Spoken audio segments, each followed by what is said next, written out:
Umakyat na po sa 10 ang nasawi dahil sa lindol sa Taiwan. 3 Pilipino naman ang kabilang sa mahigit 1,000 sugatan. Nakatutok si Mariz Umali. Di nabababa sa 10 ang nasawi.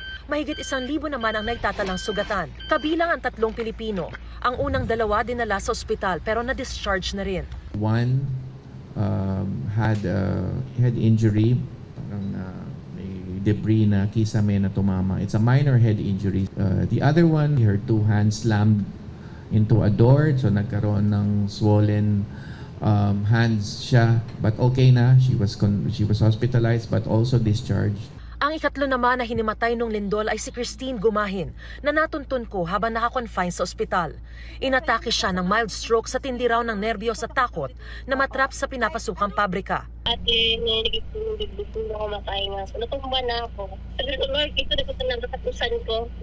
I offer my life, Lord, I offer my life to you. Iyak na iyak lang sila kasi yung katawan ko daw is matigas na, malamig, tapos itong legs ko is itim na daw po. Talagang unconscious na po daw ako ng time na yun, wala na po akong buhay.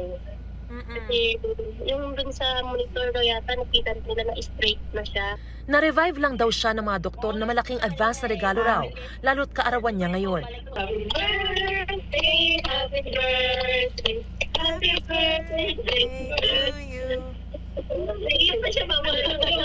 Thanks God kasi binigyan pa niya ako ng second life.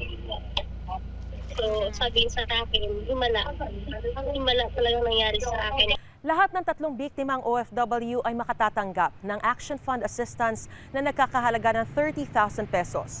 Maaari namang sumailalim sa psychosocial counseling ang sinumang mangangailangan nito. Nahilo rin hanggang sa himatayin ang Pilipinang si Charm Villegas na empleyado ng isang pagawaan ng mga laptop sa Taoyuan, Taiwan. Nagkamalay siya matapos lapatan ng paunang lunas ng mga katrabaho. Napatakbo naman sa ilalim ng conveyor table ng factory sina Teresa, Juana at kanilang mga katrabaho. Nag-iyakan na po kami lahat. Kasi ang tagal niya po kasi, Mami, Lord, kita bang yung akala mo lang po talaga.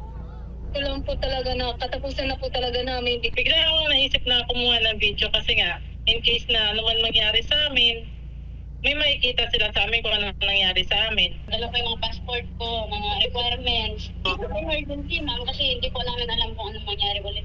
Naisip ko na rin po yung ganun, ma'am. Na ano?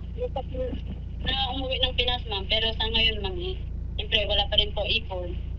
Kailangan lumaban po para sa pamilya. Laban! Tuloy po ang laban! Para sa GMA Integrated News, Mariz Umali, nakatutok, 24 oras.